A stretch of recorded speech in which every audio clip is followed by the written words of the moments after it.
going to the top 15 moments of WWE this past year.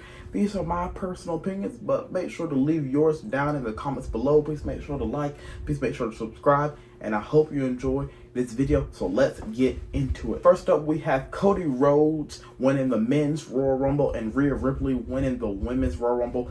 These two phenomenal matches kicked off the year in a special way. Cody got to face Roman with the opportunity to finish the story at WrestleMania 39, while Rhea Ripley was able to go to WrestleMania and beat Charlotte Flair for the SmackDown Women's Championship, and she's been champion ever since.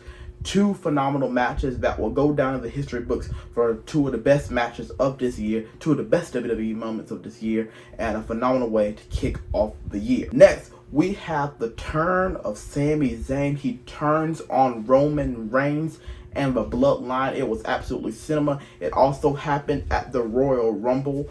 What a phenomenal premium live event as a whole, but this turn jump started to something amazing, which we're going to get into next. Sami Zayn versus Roman Reigns at the Elimination Chamber. One of Roman's best matches of his title reign and one of Sami Zayn's best performances of the year. He had a great match with Johnny Knoxville at WrestleMania 38, but this match with Roman even tops that. It was phenomenal. We had moments where we thought that Sami was going to finish his story to say, and he came up just a little bit short, but in his hometown, he and Roman had a phenomenal match, which will go down in history as one of the best matches in WWE. Both main events of WrestleMania. We have the first night one main event, which was Kevin Owens and Sami Zayn versus Jimmy and Jey Uso from the undisputed WWE Tag Team Championships. Sami was not able to finish his story at Elimination Chamber, but he and Kevin Owens were able to pull out a victory over the Usos in a phenomenal match, one of the best tag team matches of all time, to pull off a win and get the undisputed WWE Tag Team Championships night one main event of WrestleMania. But on night two, a lot of people didn't like the outcome of this match. I think the right person won. Hey, I think Cody needs to finish the story, but I think it needs to be at another time. I think it was perfect. The storyline between Jey and the Bloodline, which we're going to talk about a little bit later, was on fire at this point, especially with them losing the tag team titles, so it was right for Roman to win. But people are sleeping on how good this match. People look at the outcome and be like, okay, I don't agree with that. But the match itself was phenomenal. Again, another one of Roman's best performances in his title reign. Him and Cody put on a classic match. The match itself was good. The storytelling was great. The ending was overbooked a little bit, but it's the Bloodline, so what do you expect? Of course, people are going to intervene.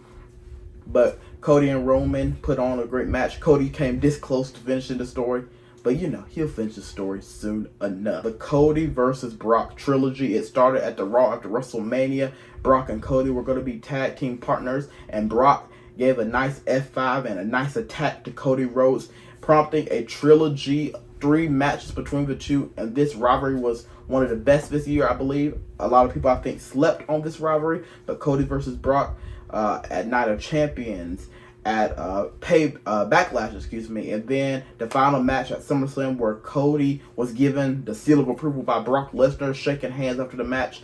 I think it was a phenomenal way to end this rivalry, and I think it was something that Cody needed after that loss to Roman Reigns. 2 wins over Brock Lesnar. You don't see that too often, especially not in the span of just a few months. So Cody and Brock, phenomenal rivalry. Now we have one of the biggest things. Jey Uso turns on Roman Reigns.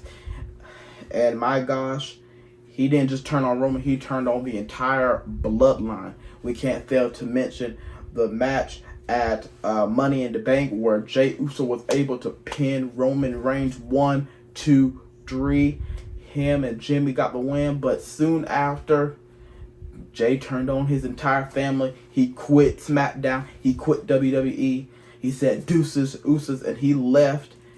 But that eventually led to something amazing with him becoming main event Jey Uso. It was the rise of Jey Uso. So we're happy about that, but we cannot fail to mention the Tribal Combat match at SummerSlam, where Jey Uso could have possibly came out with the title and the title of Tribal Chief, but Jey Uso was not able to win that match. I thought it was a pretty good match. A lot of people don't like that match. The rules of the match leading up to was a little iffy, but this whole entire rivalry with Jay and the Bloodline, and Jay turning on the Bloodline, was something that was cinema. I cannot fail to mention one of the best moments of 2023, well, throughout the entirety of 2023, was the rise of the Judgment Day, from Rhea Ripley to Damian Priest to Finn Balor, and even to Dominic Mysterio, and even the storyline with JD McDonough trying his best to get to the group. This group went from down here to all the way up here. They were main eventing night after night after night on Raw. The greatest faction on Raw and possibly in the entire WWE. While the Bloodline is slowly colliding and falling apart, Judgment Day was on the rise, and I can't wait to see what they do in 2024. If we're going to talk about the Judgment Day's rise, we got to talk about LA Knight. Yeah!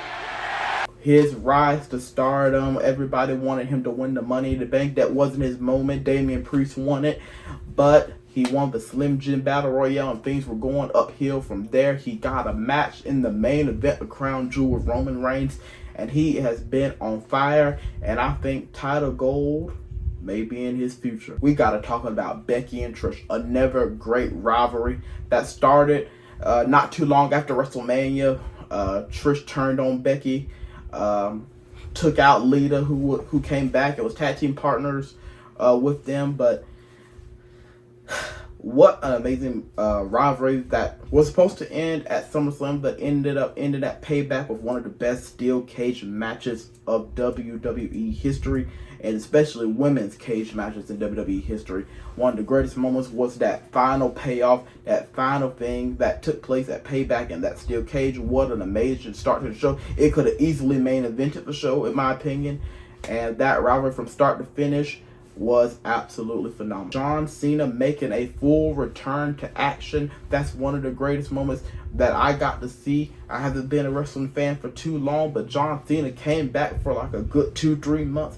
It was in full action. He was on every SmackDown. He was on the premium live events, and that was absolutely phenomenal for someone who didn't really get to witness a full Cena run. This was a little snippet of that, and it was just amazing to have Cena back on the roster, helping to elevate Tyler. He's helping to elevate Solo, help elevate LA Knight, and solidify him as a main event player. And all I can say is thank you, Cena. Now we have something that was not on our bingo card at all for this year. The Rock made a surprise return. It was a one-off appearance, but a surprise it was at a random episode of SmackDown. People thought this was going to lead to something. Not yet, but in the business, we say never say never. So, with that being said, nobody thought that was going to happen, but it was a nice surprise to see him on SmackDown, and we cannot fail to mention his interaction with John Cena backstage, and we can also fail to mention his no interaction with the Bloodline, none whatsoever. I think they did that on purpose, but I digress. Next, we have the Fast Lane press conference. I think this speaks for itself. Yeet! Next, we got the Women's War Games match. That was a phenomenal match. It showed off each of the members' abilities, especially in a match like that, where you're in a cage. You can have fun, but sometimes you're limited by the cage. But these women absolutely put their whole bodies on the line and just gave it their all inside of War Games 4-on-4. A lot of people say that was the better format instead of the 5-on-5, which we're going to get to in a minute. But that was a phenomenal War Games match. Shotzi showed up. Bianca, Charlotte and Becky made up after all very little tension and rivalries through the years. They made up. They hugged it out. And Damage Control. Just a phenomenal match. And Bayley was an MVP, I think, of this match. She was trying her best. She eventually got the pin, but she was breaking up pin after breaking up pin after breaking up pin. And I think that was some fantastic storytelling.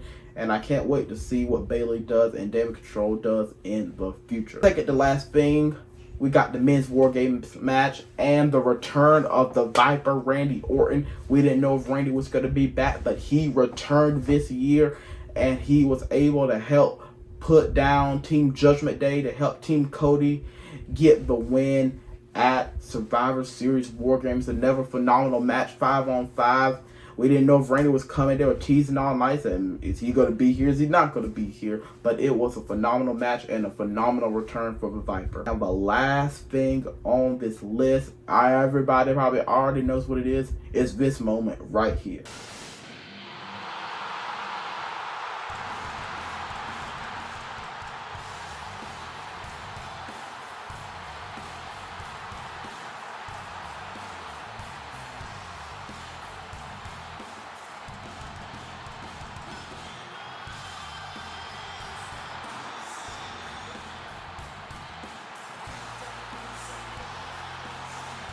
Speaks for itself, doesn't it?